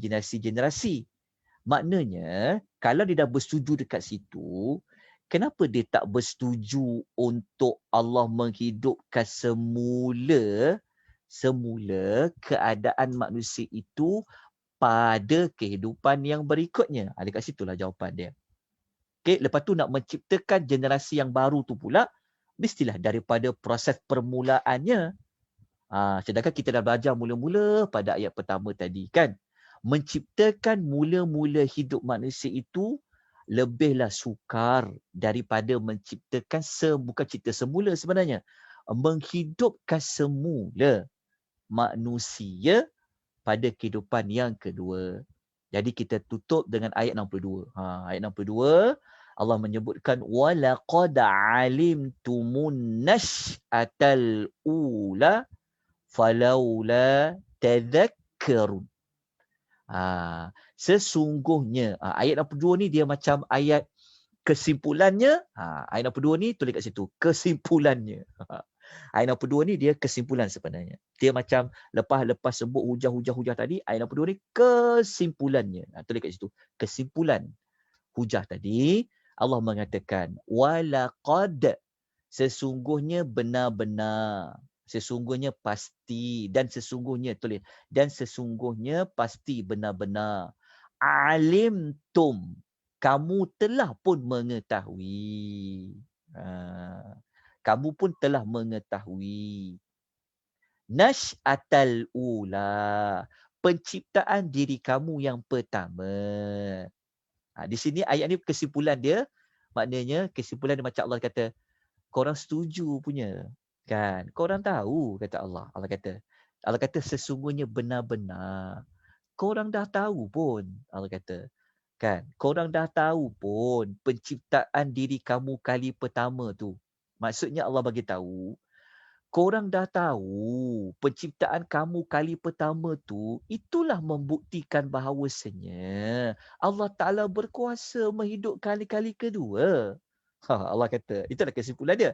Lepas tu Allah Ta'ala kata, falaula tadhakkarun, maka mengapa kamu tidak mengambil pelajaran? Okey, mengambil pelajaran tu kalau boleh tolong tambah sikit perkataan, mengapa kamu tidak sentiasa, tulis perkataan sentiasa ataupun selalu ataupun sentiasa mengambil pengajaran. Kenapa kita tambah perkataan sentiasa dan selalu? Sebab tadhakkarun ni adalah fa'lul mudhari'. Ni adalah kata kerja sekarang, present tense, yang akan membawa maksud sentiasa. Kenapa sentiasa? Sebab manusia itu hidup, dia tahu. Kan? Dia tahu. Sentiasa. Maksudnya tadhakkarun macam ambil peringatan tu banyak. Selalu. Jadi Allah Ta'ala kata, sesungguhnya Allah Ta'ala bagi kepastian tahu ni. Maknanya jawapan tu sebenarnya, kesimpulan dia, Allah bagi jawapan, korang tahu Nah, maksudnya dia orang tahu, sudah pasti kata Allah, sesungguhnya benar-benar kamu telah tahu penciptaan diri kamu yang kali pertama tu. Maksudnya dia orang tahu yang ciptakan kali pertama tu adalah Allah. Allah tu berkuasa. Tak ada siapa yang boleh ciptakan kamu kali pertama tu. Kan? Maka mengapa kamu tidak mengambil pengajaran? Kenapa kamu tak sentiasa memikirkan, mengambil pengajaran bahawa adanya nanti kehidupan semula di hari akhirat itu? Tengok tafsiran huraian ayat dia, Ibnu Katsir kata, ini penutup dia. Ibnu Katsir kata, sesungguhnya kamu semua telah mengetahui Allah telah menciptakan kamu yang mana sebelum itu kamu tak ada. Dan kamu tak disebut-sebut pun. Maka kemudiannya Allah telah menciptakan kamu dan berikan kamu pendengaran, beri kamu penglihatan, beri kamu hati. Justru, mengapa kamu tak nak mengambil pengajaran? Kamu juga telah ketahui Allah berkuasa menjadikan penciptaan yang kali pertama itu, kan? Serta kamu juga mengetahui Allah berkuasa mengembalikan semula. Perkara tersebut sudah pasti mudah dan pasti senang. Itu penutup dia. Okay, jelas? Dapat tak sesuatu bagaimana Allah Ta'ala mengemukakan bukti pada penciptaan awal manusia itu. Maksudnya manusia itu hidup tu sendiri sudah membuktikan manusia itu boleh hidup pada alam yang lain. Pada alam hari akhirat nanti. Wallahu ta'ala a'lam. Kita berhenti pada ayat nombor 62. Mohon maaf sebab memang tak sempat nak pergi kepada ayat nombor 67 seperti mana sasaran kita. So Allah Ta'ala memberikan kita ruang setakat ini. Baik. Ada persoalan sebelum kita tangguhkan. Ada tak mana-mana ayat antara 57 sampai 62 ni yang tak faham? Ataupun tak nampak perkaitan dia antara ayat dengan ayat tersebut dengan perkaitan dengan bukti menghidupkan semula setelah berlakunya kematian. Ada yang tak faham? Tak jelas, tolong maklumkan. Ada pertanyaan? Komentar? Boleh. Terima kasih ya pada Datin Nurlin mengkongsikan maklumat kepada kita semua. Nanti saya akan paparkan, insya-Allah, pada kelas yang akan datang. Okey, ada pertanyaan? Ustaz, Ya.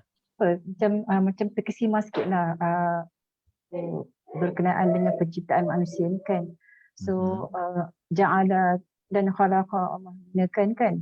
Okey. Lepas tu Ja'ala dengan khalaqa, dia macam okey, ja'ala tu macam untuk menunjukkan keagungan perusahaan Allah menciptakan manusia tu kan.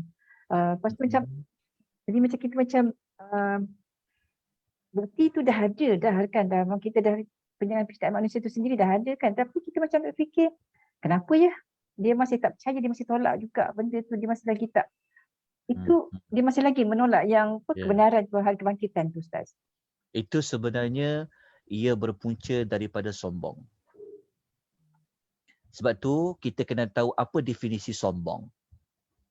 Sombong, apa maksud sombong? Sombong adalah menolak kebenaran. Menolak kebenaran dan merendahkan orang lain. Itu Nabi bagi tahu. Sebenarnya benda benar tak ada orang boleh tolak apa sebenarnya.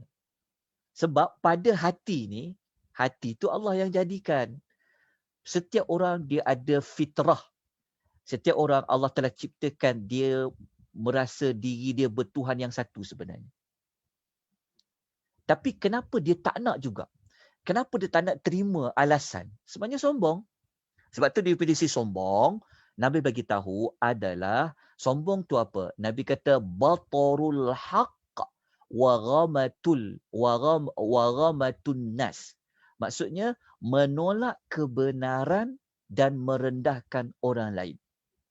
Sebenarnya mereka tahu alasan yang diberikan itu benar. Tapi mereka tak nak terima. Sebab apa? Sombong lah. Sebab tu sombong tu menolak kebenaran. Nanti kalau aku terima, aku setuju nanti, macam mana? Jatuhlah standard aku. Aku samalah macam orang Islam yang lain. Kan? Nampak tak? Sebab tu orang yang sombong ni, antara sebab dia nak jaga status. Dia tak nak. Jadi kalau aku setuju dengan dia sekarang, dia tu orang bawah aku je. Nampak tak? Dia sebenarnya sombong. Firaun itu sombong. Amal iblis itu sombong. Sombong itulah sebenarnya punca kepada membawa kepada kekufuran. Sebab sombong ni orang yang dia tahu benar tapi dia tak nak terima. Takkanlah Quran tu tak benar. Takkanlah bukti-bukti tu tak benar. Tak. Tapi sebenarnya mereka sombong. Disebabkan mereka sombong ni lah, mereka telah menutup kebenaran. Menutup kebenaran itulah yang dipanggil kafir. Tu dipanggil kufur. Perkataan kafir, kafara tu adalah menutupi sesuatu. Mereka tutup apa sebenarnya? Mereka tutup benda yang benar. Sebab fitrah manusia ni memang Allah ciptakan semua orang. Mereka, roh itu sendiri sudah berjanji kepada Allah bahawa Tuhan itu adalah Allah. Cuma adakah dia nak tonjolkan ke tak nak tonjol benar? Nak setuju ke tak nak setuju? Dia panggil sombong. Jelas tak? Sebab tu Tuhan kata kesimpulan tadi. Tuhan kata, walaqad alimtum. Allah kata, korang tahu sebenarnya, kata Allah. Allah kata confirmkan. Pasti ya. Okey. Sekejap ya, saya jawab soalan. Ada yang bertanya soalan. Sekejap. Macam mana anak luar nikah tu, adakah ciptaan dia itu juga takdir dia macam tu? Iyalah. Memang anak luar nikah itu memang Allah takdirkan begitu. Cuma anak luar nikah itu di dalam Islam, dia bukan hina. Kita je orang Melayu yang pandang hina. Anak luar nikah itu adalah ciptaan Allah. Anak yang tidak sah taraf itu sepatutnya kita tak boleh hina dia. Kita tak boleh pinggirkan dia. Kita je, penilaian orang kita saja menganggap anak luar nikah itu anak dalam bahasa lain ada anak tidak sah taraf itu hina. Tak. Sebenarnya dia mulia sisi Allah sebab Allah yang cipta dia. Jelas tak? Kita saja yang meletakkan darjat dia rendah. Sedangkan dia adalah ciptaan Allah. Dia tak bersalah apa-apa. Dia mulia di sisi Allah kalau dia bertakwa. Kita yang manusia yang sah taraf ni, belum tentu kita mulia daripada anak-anak yang tidak sah taraf. Sebab kemuliaan kita bukan lihat dari sudut situ. Kemuliaan kita melihat daripada sudut takwa. Tapi bukanlah bermakna kita menyetujui perbuatan tersebut, tidak. Tetapi kedudukan mereka itu sebenarnya adalah mulia di sisi Allah Subhanahu wa Ta'ala. Sebab dia adalah ciptaan dari Allah Subhanahu wa Ta'ala. Jadi kalau anak yang dia tahu dia tidak sah taraf, dia tahu bapa dia sebenarnya tak tahu, dia janganlah rasa rendah diri. Sebenarnya dia juga adalah hamba Allah. Faham tak? Dia juga adalah hamba Allah. Jadi janganlah dia rasa rendah diri. Tapi masyarakat lah, kesilapan masyarakat kena baiki. Tolong masyarakat jangan memandang hina, merendahkan darjat anak tidak sah taraf. Sebenarnya tidak ada apa-apa pun kedudukan anak itu di sisi Allah. Mereka mulia kalau mereka bertakwa. Kita juga mulia kalau kita bertakwa pada Allah Subhanahu Wa Taala. Baik, ada soalan lain sebelum kita tangguhkan? Ada pertanyaan lain tak? Dekat FB ada tak Kak Syida? Sekejap saya tengok ya. Tadi saya tak ada. Sekejap ya. Ada tanya soalan, manusia dibangkitkan semula dari kubur pada usia sama kematian ke Ustaz? Saya baca yang masuk syurga usia muda. Ya. Yang masuk syurga dia akan masuk pada Allah Ta'ala tukar umur dia. Allah memang tukar pada umur dia. Pada umur 33. Okey. Tapi ketika dia dibangkitkan di akhirat, dia dibangkit pada umur dia akan bangkit pada umur dia lah. Dia akan dibangkit pada wallahu taala alam. Cuma yang kepastiannya dalam syurga tu memang ada nas lah. Tapi ketika di hari akhirat tu memang kita akan tahu itu anak, memang kita akan tahu itu isteri, memang kita akan tahu itu adalah adik-beradik kita. Maknanya dibangkitkan pada kejadian yang sama manusia seperti mana kita di dunia. Tentang umur tu saya wallahu ta'ala alam. Tapi pada kejadian tu dia sama. Sebab ayat Quran kita tahu manusia lari daripada anak, manusia lari daripada isteri, manusia lari. Maknanya kejadian yang samalah. Kalau dia anak, kita tahu dia anak. Kalau isteri, kita tahu dia tu isteri. Kalau dia ayah, kita tahu dia tu adalah ayah. Cuma dalam syurga, Allah Ta'ala tukar bentuk fizikalnya, rupa parasnya. Baik, itu saja. Assalamualaikum Ustaz, nak tanya soalan boleh? Assalamualaikum warahmatullahi wabarakatuh. Boleh. Ada hadis kan mengatakan kalau kita silaturahim tu umur kita panjang. So dia macam mana berkaitan dengan ajal tadi? Okey. Perbahasan tentang itu dikaitkan dengan dia ada dua. Umur panjang ni dia ada umur panjang. Betul. Dia umur panjang ni silaturahim betul. Dia memang ada hadis kejap. Okey.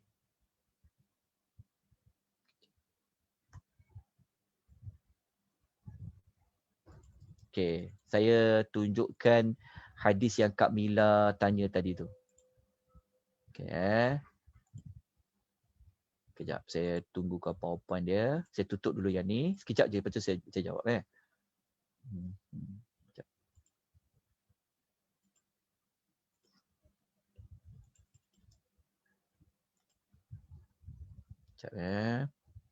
Saya nak tunjuk slide pasal rezeki yang pasal silaturahim tadi. Kejap ya. Okey, terima kasih Ustaz. Kejap, sama-sama. Kejap ya. Silaturahim dengan murah rezeki. Kejap ya. Sekejap. Allah tak update. Tak apalah. Saya sebut hadis dia. Okey, begini. Hadis tu para ulama bincang macam ni. Memang benar, sesiapa yang ingin Allah Ta'ala murahkan rezeki dia, Allah Ta'ala ingin panjangkan umur dia daripada hasil dia menyambung silaturahim. Memang benar ada hadis yang sahih. Cuma para ulama hadis mereka menginterpret hadis tu begini. Ada ulama mengatakan memang umurnya akan panjang. Panjang secara hakiki. Hakiki tu contohnya kalau dia meninggal umur 60, Allah tambahkan dia umur 61 tahun. Pertama, yang itu. Pendapat kedua kata, pendapat kedua kata, Allah panjangkan umur itu bukan sudut hakiki. Ya, kalau 60 lah dia mati. Tapi Allah panjangkan umur itu dari sudut berkat umur dia. Berkat umur dia maksudnya macam ni. Walaupun umur dia 60 juga, tetapi Allah berkat waktu dia dapat beribadah tu seolah-olah macam dia dapat bonus lagi umur 1 tahun. Faham tak maksud dia? Maksud dia, panjang umur ni bukan makna panjang umur hakiki. Kalau mati 60, dapat tambah setahun lagi umur 61. Pendapat kedua kata panjang umur ni dari sudut Allah beri berkat masa dia. Maksudnya dia boleh beribadah ni seolahnya dia buat ibadat tu seolah-olah macam dia dapat bonus 1 tahun lagi. Faham tak maksud dia? Walaupun umur dia 60, tapi dia dapat buat ibadat tu seolah-olah macam dia dapat 1 tahun tu dia guna buat ibadat. Tapi dia mati 60 juga. Maksudnya Allah berkat umur dia dengan dia boleh gunakan waktu masa tu panjang dengan ibadat. Oh, tempoh dia sama lah. Cuma Tempoh dia sama. penggunaan dia tu lah. Okey, okey. Allah Faham. berkatkan waktu dia. Contoh Hmm. kalau dari sudut hakiki, contohnya dia mati patut 60 tahun. Tapi dia dapat lagi umur 1 tahun lebih. Mati 61. Maksudnya 1 tahun lagi tu dia guna apa? Dia baca Quran, dia berpuasa, betul tak kan? Dia buat ibadat sebanyak 1 tahun. Ada ulama kata dia ditambah setahun secara hakiki. Ada ulama kata tak. Umurnya tak berubah, tetap mati 60. Tetapi Allah berkat masa dia tu dengan dia seolah-olah dia macam dapat 1 tahun lagi bonus. Itu contoh 1 tahun lah. Itu maksud dia. Wallahu ta'ala alam. Baik, terima kasih Ustaz. Sama.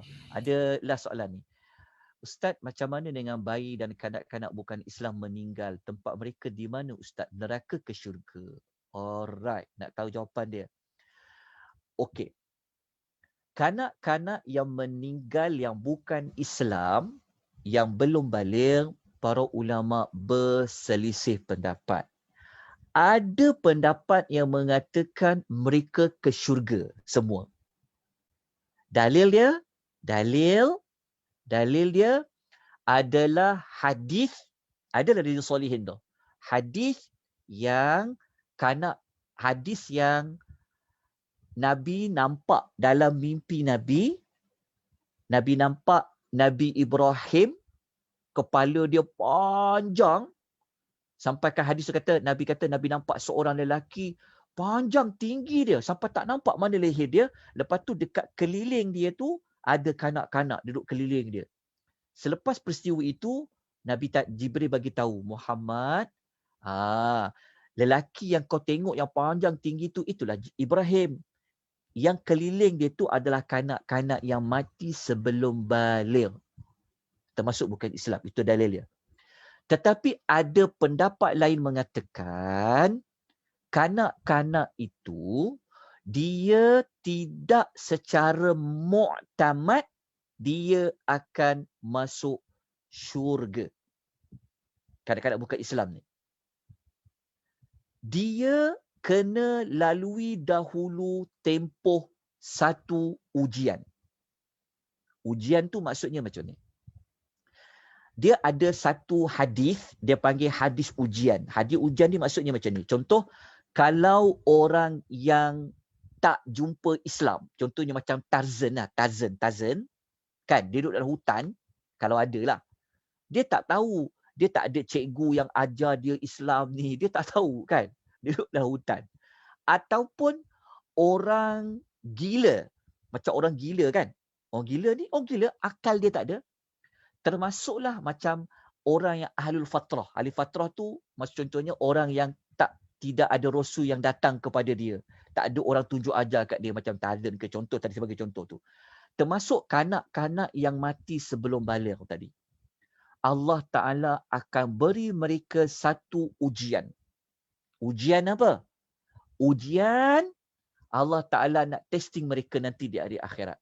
Allah akan tunjukkan neraka.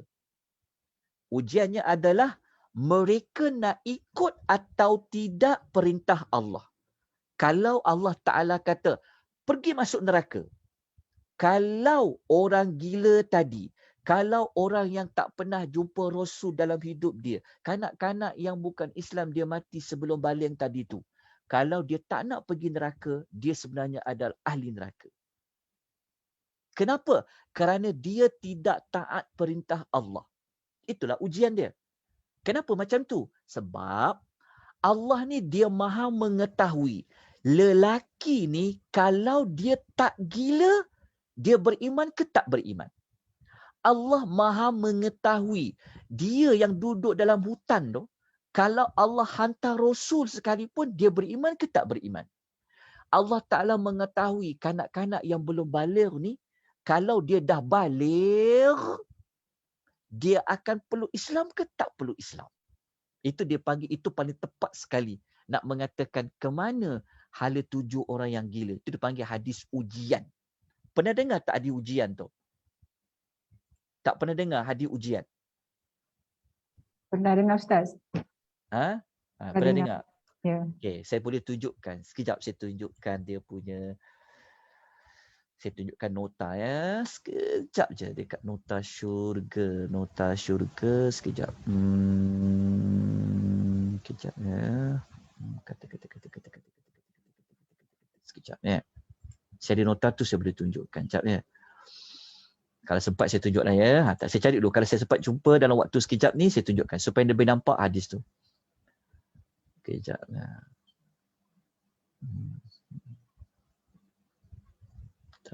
Nota syurga neraka. Sekejap ya. Tanya soalan tadi tu. Mana ahli neraka? Saya dah tak nampak. Nantilah saya kongsi kemudian lah. Ya, saya tak jumpa di mana saya letak. Saya ada nota penuh pasal ahli syurga tu. Ada maklumat tu. Tapi hadis tu memang sebut macam tu. Nanti saya boleh tunjukkan pada tuan-puan hadis, dia panggil hadis ujian. Hadis ujian. Tu menjawab soalan dalam chat tadi. Wallahu ta'ala alam. Okay, terima kasih banyak-banyak kepada pihak penganjur kita Ahsanu Amala. Terima kasih, jazakumullahu khairan. Juga kepada tuan-tuan dan puan-puan, mohon maaf atas kekurangan, kelemahan saya mengendalikan sesi tadabbur surah Al-Waqi'ah ni. InsyaAllah kita jumpa lagi pada minggu yang berikutnya. InsyaAllah kita sambung kepada ayat yang berikutnya. Aqul qouli hadza wa astaghfirullahal azim wa billahi taufiq hidayah. Wassalamualaikum warahmatullahi wabarakatuh. Silakan Kak Syida. Alhamdulillah dengan izin Allah hari ini. Tapi topik ni ayat 61, 62 dan juga ayat 63, 61, 61 dan 22 ni macam berat sikit lah nak proseskan benda tu kan, sebab berkaitan dengan ciptaan manusia kan. Jadi mungkin sesi akan datang saya kena recap balik semula lah kan. InsyaAllah terima kasih Ustaz atas yang sampai ke pagi ni. Kita jumpa lagi pada minggu hadapan insyaAllah Ustaz. Baik, terima kasih.